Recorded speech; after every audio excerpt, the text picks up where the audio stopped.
welcome to yet another episode of Ball with Y'all. So glad to be here with you today. I think this is our fourth episode now. This football season has been a ton of fun so far, and all the positive feedback we've gotten from you all shows that you're having fun along the way as well. So thank you for all of your support so far.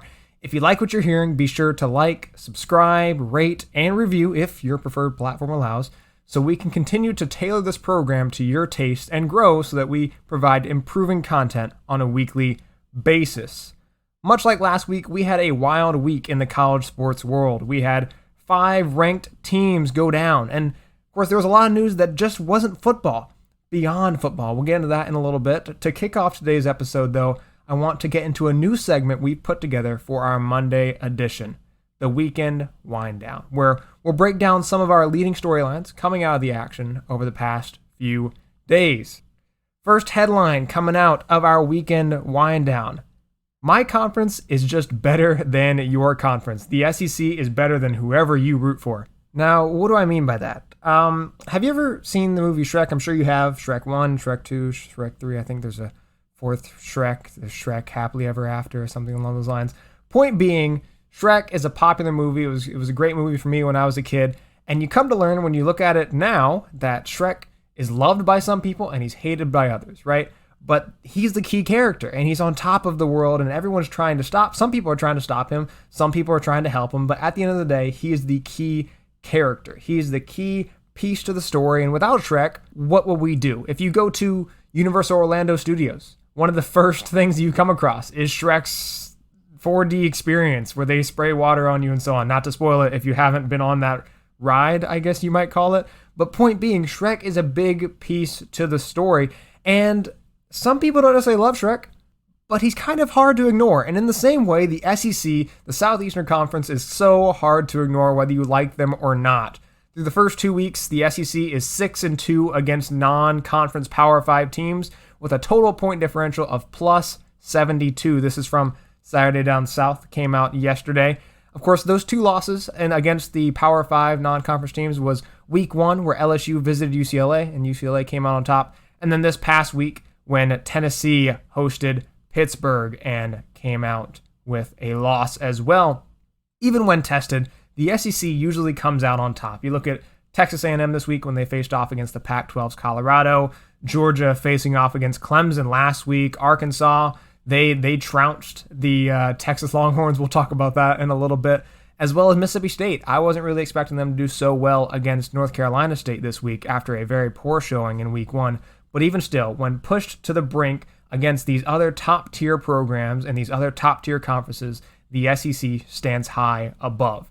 And if we learned anything from this past weekend, the SEC is not just Alabama and Georgia. It's not just Florida and LSU. It's not just the top 4 or 5 teams. The SEC is not overrated. ESPN is not artificially pumping up the SEC over other conferences because they just want to. No, it's because the SEC is just better than those other conferences. And we'll kind of get into that a little bit here.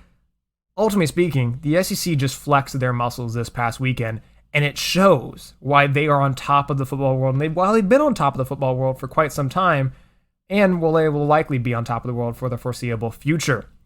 Another top takeaway from this weekend is that it was an average week for the ACC, but it was a big week for the Clemson Tigers. A lot happened in the ACC this week, but they also left a lot on the table. Some of the results were especially surprising, too. For example, before we get into what exactly happened, have you ever spent a lot of money on a relationship, right? Platonic or romantic, just any sort of relationship.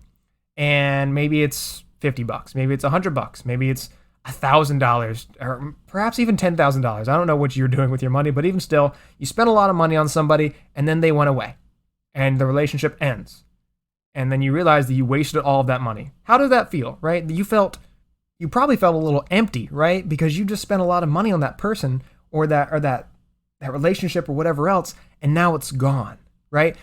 The same thing happened up in Tallahassee this past weekend when FSU played the Jacksonville State Gamecocks. Now, first off, who is Jacksonville State? You may not be familiar, especially if you're not from the South or the state of Alabama particularly. Jacksonville State is a small public school in eastern Alabama, pretty close to the Georgia border, Georgia state line rather. only about 8,000 total students in an undergrad capacity there at JSU. Of course, Florida State, we all know about Florida State. They have 32,000 undergrad students, so a substantially bigger campus. And if you're unfamiliar with when these bigger schools, they bring in smaller schools, usually they pay the smaller schools to play them because it helps the bigger school fill their schedule. It also helps the smaller school to pay for facilities and whatever else, scholarships and so on. It's usually a big deal for these smaller schools to get that payout. In this case, Florida State paid Jacksonville State University $400,000 to play them in their second game of the season. Did you see how Florida State's game ended this past Saturday? It was a disaster by all accounts. They were winning I think it was 17-7, and then Jacksonville State had a quick 97-yard touchdown drive to cut it to 3, 17-14, even still not a big deal, right? Then Jacksonville State's got the ball, 30 seconds to go, not a big deal at all. They're fine, everything's good. And with 6 seconds to go, they throw a Hail Mary. It goes about 45, 50 yards. It's caught at the 10-yard line. You think, okay, just tackle the guy and move on. Florida State forgot how to tackle. I guess they didn't practice tackling that week in practice. And lo and behold, Jacksonville State wins the game on a last-second Hail Mary. Looking at some Florida State fans post-game, there was a lot of disappointment. Some fans were calling this the worst loss in Florida State history. Other people were saying this was the death sentence for the program. This was just a laughable moment, to say the least. This is also FSU's first loss to a non-FBS opponent since 1959 against William and Mary. So they had a good showing in week 1 against Notre Dame, although we'll talk about it a little bit when it comes to we don't really know what Notre Dame is now, but after a good showing, Florida State's now 0-2. And if you look at their schedule, it's going to be hard for them to become bowl eligible. I just don't see a lot of wins on that schedule. And it also seems like FSU just wasted a ton of money down in Tallahassee. Another notable game for the ACC this weekend was Miami. They won the game against Appalachian State, but I would say that being a Miami fan is a lot like being in an emotionally abusive relationship, whether that's someone that you're romantically involved in or maybe just a friend that's emotionally abusive, where they treat you poorly, but then they make concessions. They say, oh, I'm going to change. Oh, well, I'll give you this so you don't leave and all that kind of stuff, right? And you buy in. You're like, oh, okay, they give you a little bit of hope, and you think, well, maybe they're going to actually change. And then eventually they revert back to who they were, and they show their true colors, and nothing was ever changed. Being a Miami fan is exactly like that. They have hope, right? They see De'Aaron King coming back. They think that this will be the year that Miami will be back. And they lose to Alabama, but it's okay because it's Alabama. It's different. The Alabama doesn't count. Win our ACC games, and it's okay. This wasn't even an ACC game. This is Appalachian State. And granted, Appalachian State is a good team, right? Miami is only favored by 7, but they barely snuck away with a win down in Miami Gardens. In fact, the highlight for most people of this game wasn't even related to the game itself. You might have seen the clip. There was a cat hanging from the upper level, and it was dangling. It was about to fall, and there were a number of fans that actually used an American flag, pretty poetic given the day that we were on, of course, 9/11, caught the cat when it fell with the American flag. And although we may have a playoff game in Miami this year, it seems like we already have a front runner for catch of the year with that catch of the cat. And it seems like the cat's all right. So we're all square on that front. If you do look at the schedule for the Hurricanes, though, unlike FSU, I do think bowl eligibility is still pretty feasible, but not with performances like last night. So if you're a Hurricanes fan, my thoughts and prayers are with you right now for the season ahead. Now, I mentioned that Clemson really benefited from this past weekend's action, and when I was watching the football this weekend, all the different games, I was thinking back to when I was growing up. And I remember my mom watching a ton of soap operas. If you think of, The Young and the Restless, I think Days of Our Lives, all that kind of stuff, where people die all the time on those shows. But then you wait a few months or maybe a year or two, and then they come back, and they never really died. Sometimes they fake their death. Sometimes we're put in some suspense, and we don't really know what happened to that character. And in the same way, Clemson just does not die. And of course, their game this week didn't really mean a whole lot in the grand scheme of things. I believe they played South Carolina State, and of course they did well. Not a surprise there whatsoever. But I said last week that Clemson was going to need a lot of help to make the college football playoff. And then, of course, this week, Iowa State lost, Ohio State lost, and Notre Dame and Texas A&M did not look good whatsoever in their game. So, Of course, Clemson will likely win their conference, they'll likely win the ACC, and they're already getting some of the help that they need. Of course, they still probably need some more teams to lose, but this weekend was absolutely a positive sign if you're a Clemson Tiger football fan. Last thing, you may have seen the headline come out just before the games kicked off this past weekend. The Big 12 is expanding. They're adding 4 teams, four schools, BYU, Cincinnati, Houston, and the University of Central Florida. These schools will be coming as early as 2023, and it represents all sports. But this expansion pales in comparison to the SEC's expansion. They're adding on, of course, 3 of the most prominent teams from the American Athletic Conference and one of the most prominent independent schools, and now the Big 12 will actually be 12 schools. It's not going to be 10 like it is right now. It's not going to be 8 like it would have been after Oklahoma and Texas leave. But replacing Texas and Oklahoma with these 4 schools in particular is incomparable. Think of the former, Texas and Oklahoma, have a combined 73 appearances in the most prominent bowl games around. The Rose Bowl, the Peach Bowl, the Orange Bowl, Fiesta Bowl, Cotton Bowl, Sugar Bowl. The latter, those 4 teams, BYU, Cincinnati, Houston, UCF, have a combined 11 appearances. 2 different ballparks. Of course, they didn't necessarily have the opportunities, the exposure as a result of the conferences, or in BYU's case, the lack thereof that they were currently finding themselves. But I struggle to see the Big 12 as a Power 5 conference, even with these moves. They don't have the draw that Oklahoma and Texas once did. And now if you look at the Big 12, who's the most prominent team in that conference? Is it UCF? Is it Baylor? Is it TCU? None of those brands really stand out in my eyes, and as a result, I really struggle to see them as a Power 5 conference moving forward. Of course, the Big 10 matters, the Pac-12 matters, the SEC definitely matters, the ACC matters. I don't see how the Big 12 really compares at this stage. But one other interesting thing that stands out from this decision is that geography doesn't matter. We're likely going to have future expansion. The Pac-12 will likely expand, the Big 10 will likely expand, ACC, and so on. For a long time, you would have thought, okay, you generally would see Southeastern teams in the Southeastern Conference. You would generally see the Texas, Oklahomas, and that region in the Big 12. You would generally see the Midwest teams in the Big 10.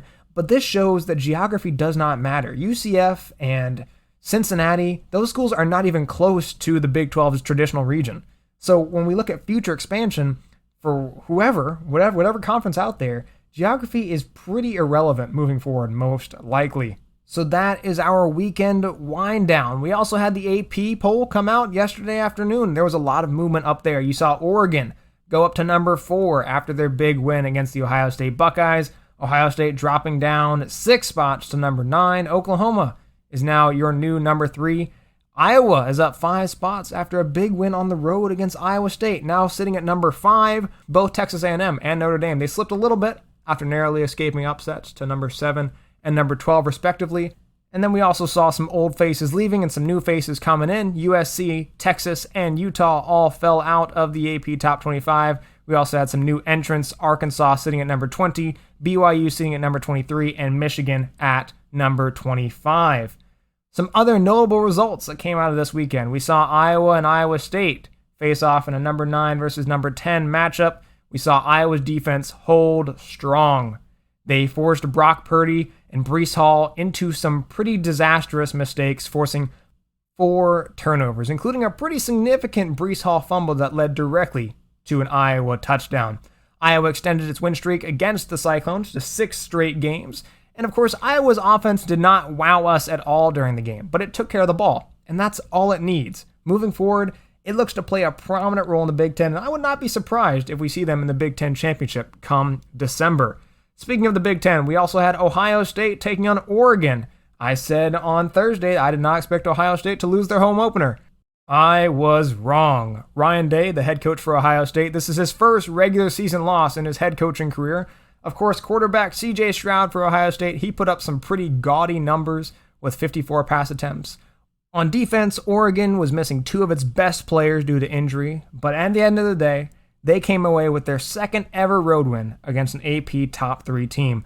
Offensively, Oregon's speed was far too much for the Buckeyes, and that kind of surprised me, honestly, because on the East Coast, that was a noon kick. So for those boys coming over from Oregon, they're waking up at, 5, 6 a.m. for a game that they would normally be playing at probably 3 in the afternoon. So it was a shock to their system, but they went out there and played as though they were comfortable, as though they were in Eugene, Oregon. Oregon is a prominent playoff contender now, and I don't think Ohio State is sunk so far. I don't think their season is sunk, but they are definitely not in good shape right now, and they have a lot to fix, especially on the defensive side of the ball. We also had a couple top teams survive some pretty disastrous upset attempts. Not many expected Colorado to give A&M a tough game, and nor did anyone expect Toledo to give Notre Dame a tough game. Both schools were heavy favorites, and both schools required last-minute scoring drives to avoid upsets. Looking at Texas A&M lost their starting quarterback, Haynes King III, early to an injury, and as a result of that, they were unable to move the ball for basically 95% of the game. Their defense, however, they kept them in the game, and they probably preserved their playoff hopes as a result, but they definitely need to get that offense fixed. For Notre Dame, they were trailing at halftime, and also with a minute and a half to go in the game as well. A Jack Cohn touchdown pass with less than 30 seconds, moments after he dislocated his finger and had to have that reset on the sideline, helped avoid an upset and helped avoid disaster. And that's actually a good segue to what I'm told is our first caller of the year. This is Dylan from New Jersey. It appears that Dylan had some strong thoughts on the Fighting Irish yesterday after their lackluster performance this weekend. Dylan, what do you got for us? Hey Sean, it's Dylan. Long-time listener, first-time caller. Giving you a call from the great state of New Jersey.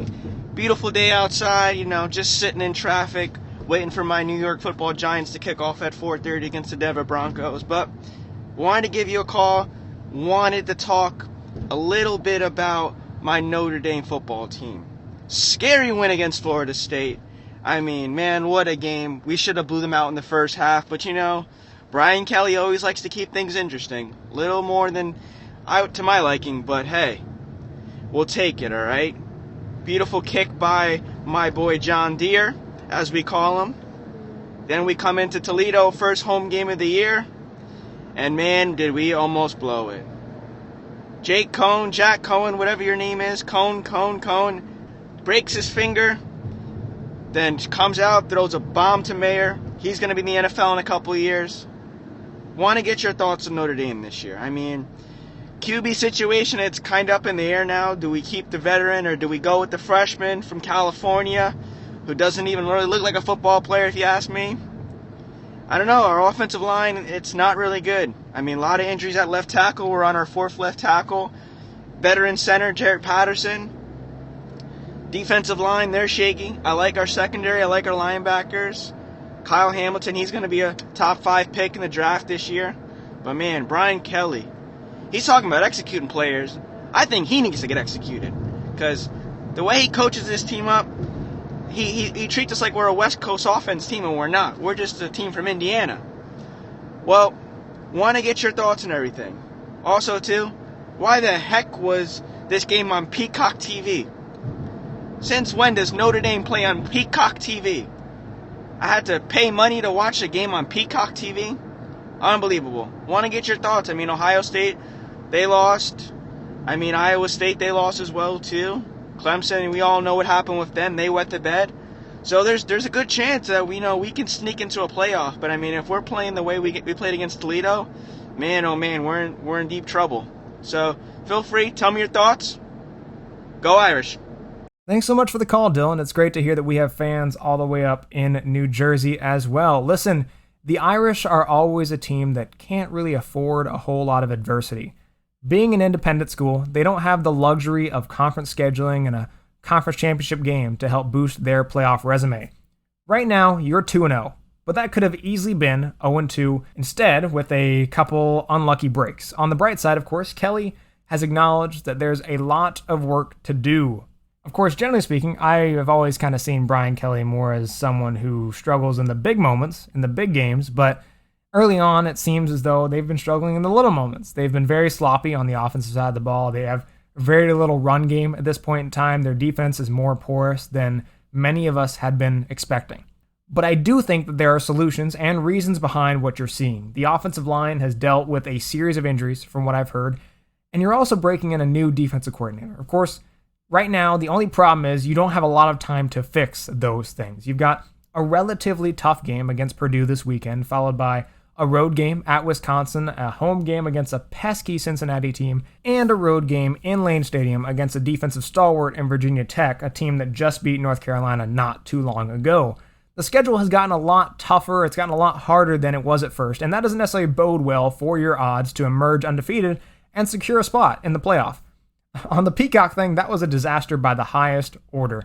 You don't put your top brand, or one of your top brands, on your B network, even if it's a lower level game. Of course, this is just a sign of things to come as cord cutting grows in scope, but it's underwhelming for sports fans like us that have become accustomed to the luxuries that come with cable subscriptions. So Dylan, just if I can provide any encouragement, Notre Dame will probably be just fine. You do have some tough weekends ahead, as I noted with your schedule moving forward, but Brian Kelly, he's a mastermind. He's been around for a while. I'll believe in him until he proves me wrong. So just get ready for the road ahead, and I think you'll be just all right. Thanks again for the call. Like I said, great to hear that we've got listeners all the way up the East Coast.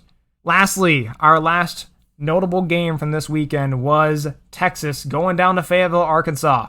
Texas, they looked great last week, but they got trounced this week. Texas's run defense, they looked really strong a week ago, but they literally got run over by Arkansas. 333 rushing yards, 4 touchdowns. This is Arkansas's first 300 rushing yard game since November 2016. Much like being a Miami fan, supporting the University of Texas it seems to be a pretty draining experience that always has you expecting more than you get. It's like biting into what you think is a mint chocolate chip ice cream cone, but it's actually pistachio. There's so many expectations for the University of Texas, and they have not delivered time and time again. Arkansas is not that good. I mean, they haven't been good as of late, and I don't really think that they're good right now. Texas just lost to one of the worst teams in its future conference. Let that sink in. It's not a good sign for the Longhorns, and it's definitely not a good sign for Steve Sarkisian as he kicks off his career for the Longhorns as the head coach. Week 2 was a lot crazier than expected, to be sure. Looking ahead to next week, I'm already excited for the games we have on tap. Remember to join us on Thursday as we preview those matchups, and be sure to subscribe so you don't miss an episode. Have a great Monday, and as always, thanks for allowing us to kick off your week by talking some ball with